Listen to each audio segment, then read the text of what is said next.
दशा माता की पहली कथा के अनुसार प्राचीन समय में राजा नल और दमयंती रानी सुखपूर्वक राज्य किया करते थे। उनके 2 पुत्र थे। उनके राज्य में सारी प्रजा सुखी और संपन्न रहती थी। एक दिन की बात है, उस दिन होली दशा थी। एक ब्राह्मणी राजा के महल में आई और राजा से कहने लगी, दशा माता का डोरा ले लो। बीच में दासी बोल उठी, रानी साहिबा, आज के दिन सभी सुहागिन महिलाएं दशा माता की पूजा और व्रत करती हैं और इस डोरे की पूजा करके गले में बांधती हैं, जिससे घर में सुख समृद्धि आती है।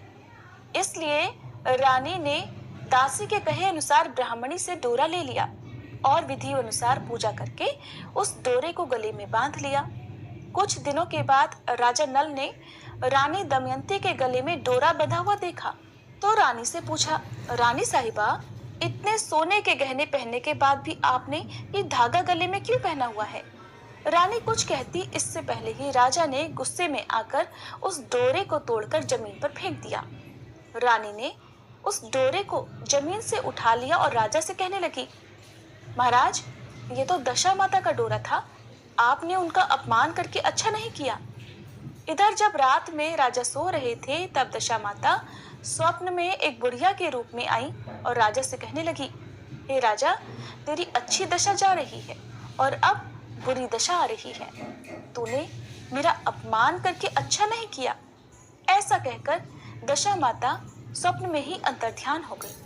अब जैसे जैसे दिन बीतते गए वैसे कुछ दिनों में राजा के सारे ठाट बाट, हाथी घोड़े, लाव लश्कर, धन धान्य, सुख शांति सब कुछ नष्ट होने लगे। यहाँ तक कि अब भूखों मरने का समय आ गया। एक दिन राजा ने रानी दमयंती से कहा कि तुम अपने दोनों बच्चों को लेकर अपने मायके चली जाओ।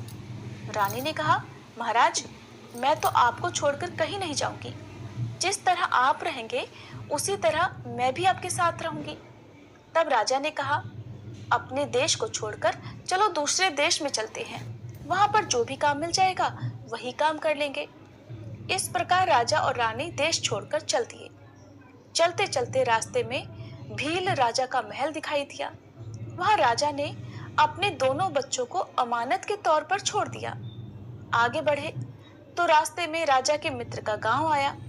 राजा ने रानी से कहा, चलो हमारे मित्र के घर चलते हैं। मित्र के घर पहुंचने पर उनका खूब आदर सत्कार हुआ और उन्हें तरह तरह के पकवान बनाकर भोजन कराया गया। मित्र ने अपने शयन कक्ष में दोनों को सुलाया। उसी कमरे में मोर की आकृति की खूंटी पर मित्र की पत्नी का एक हीरो जड़ा कीमती हार टंगा हुआ था।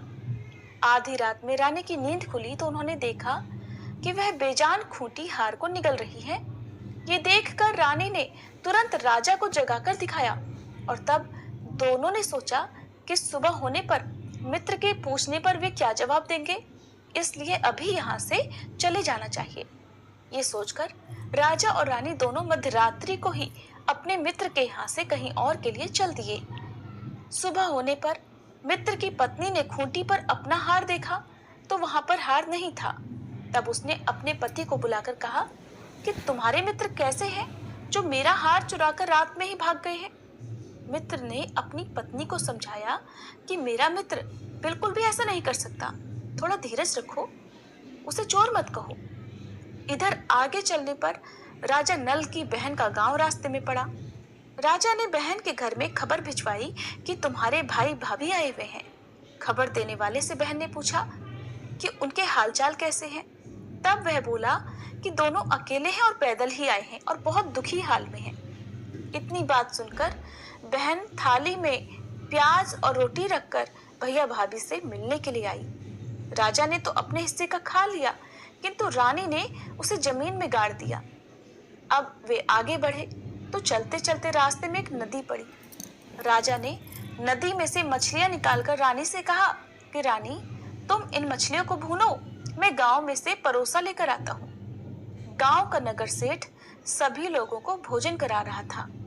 राजा जब गांव में गया तो वहां से परोसा लेकर चल दिया। वह रास्ते में जा ही रहा था कि कहीं से उड़ती हुई एक चील आई और झपट्टा मारा तो राजा के हाथ से सारा भोजन धरती पर गिर पड़ा। राजा ने सोचा कि रानी सोचेगी कि राजा तो भोजन करके आ गया है, और मेरे लिए कुछ भी नहीं लाया। उधर वह रानी जब मछलियां भून रही थी तो दुर्भाग्य से सारी मछलियां जीवित होकर वापस नदी में चली गईं। अब रानी उदास होकर सोचने लगी कि जब राजा आएंगे और पूछेंगे कि मछलियां कहाँ गई, तब मछलियों को ना देखकर वे तो यही सोचेंगे कि मैं सारी मछलियां खुद ही खा गई हूँ। इधर जब राजा आए तो मन ही मन समझ गए और वे वहां से आगे चल पड़े। चलते चलते रानी के मायके का गांव आया। तब राजा कहने लगे कि तुम अपने मायके चली जाओ, वहां दासी का कोई भी काम कर लेना और मैं भी इसी गांव में कहीं नौकर बन जाऊंगा। इस प्रकार रानी महल में दासी का काम करने लगी और राजा एक तेली के घाने पर काम करने लगा। दोनों को काम करते करते बहुत दिन बीत गए। जब होली दशा का दिन आया तब सभी रानियों ने सिर धोकर स्नान किया। दासी ने भी स्नान किया। दासी ने रानियों का सिर गूंथा तो राजमाता ने कहा कि चलो मैं भी तेरा सिर गूंथ देती हूँ। ऐसा कहकर राजमाता जब दासी का सिर गूंथ ही रही थी तब उन्होंने दासी के सिर में पद्म देखा। ये देखकर राजमाता की आंखें भर आईं और उनकी आंखों से आंसू की बूंदें टपक टपक कर गिरने लगी। आंसू जब दासी की पीठ पर गिरे तो दासी पूछने लगी, राजमाता आप रो क्यों रही हैं? तब राजमाता कहने लगी, तेरी जैसी मेरी भी बेटी है, उसके सिर में भी पद्म था और तेरे सिर में भी पद्म है। ये देखकर मुझे अपनी बेटी की याद आ गई। तब दासी कहने लगी, मैं ही आपकी बेटी हूँ। दशा माता के कोप से इस समय मेरे बहुत बुरे दिन चल रहे हैं, इसीलिए मैं सहायता मांगने के लिए यहाँ चली आई हूँ। माता ने कहा, बेटी फिर तूने ये बात हमसे क्यों छुपाई? दासी बनी रानी कहने लगी, माँ अगर मैं सब कुछ बता देती तो मेरे बुरे दिन नहीं कटते।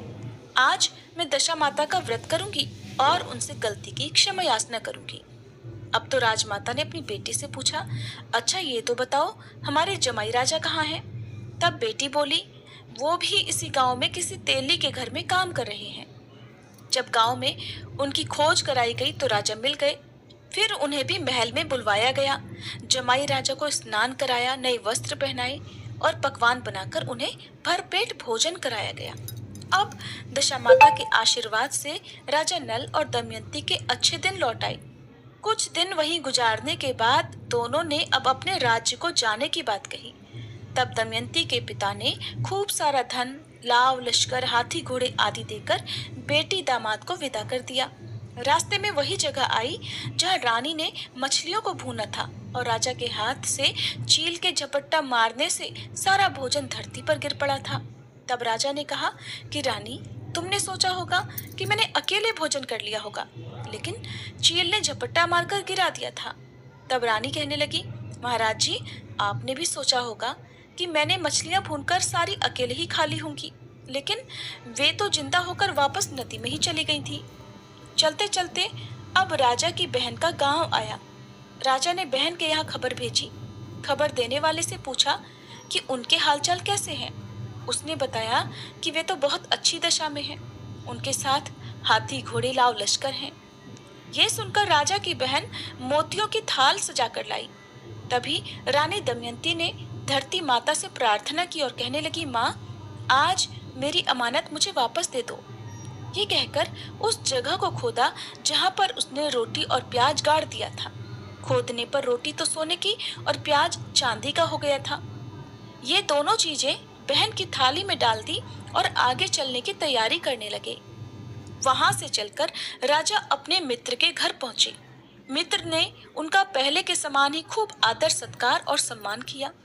रात में विश्राम करने के लिए उन्हें उसी शयन कक्ष में सुलाया गया। मोरनी वाली खूंटी के हार निगल जाने की बात से उन्हें नींद नहीं आई।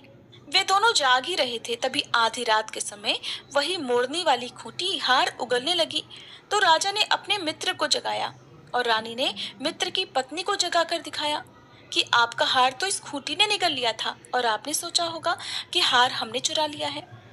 दूसरे दिन प्रातःकाल नित्य कर्म से निपटकर वे दोनों राजा रानी वहां से चल दिए। अब चलते चलते वे राजा भील के यहाँ पहुंचे तो उन्होंने अपने पुत्रों को वापस मांगा। तब भील राजा ने देने से मना कर दिया। गांव के लोगों ने उन बच्चों को वापस दिलाया। राजा नल और दमयंती अपने बच्चों को लेकर अपनी राजधानी के पास पहुंचे। तो नगर वासियों ने लाव लश्कर के साथ उन्हें आते हुए देखा। सभी ने बहुत प्रसन्न होकर उनका स्वागत किया तथा गाजे बाजे के साथ उन्हें महल पहुंचाया। अब राजा का पहले की तरह ठाट बाट हो गया। राजा नल रानी दमयंती पर दशा माता ने पहले कोप किया, हे दशा माता, ऐसा किसी पर मत करना, और बाद में जैसी कृपा की वैसी सब पर करना। प्रेम से बोलिए दशा माता की जय। ये थी दशा माता के पहले दिन सुनी जाने वाली कहानी। कृपया दूसरे दिन की कहानी भी हमारे इस चैनल पर जरूर सुनिएगा। कथा अच्छी लगी हो तो वीडियो को लाइक करके चैनल को सब्सक्राइब नहीं किया हो तो जरूर कर लीजिएगा।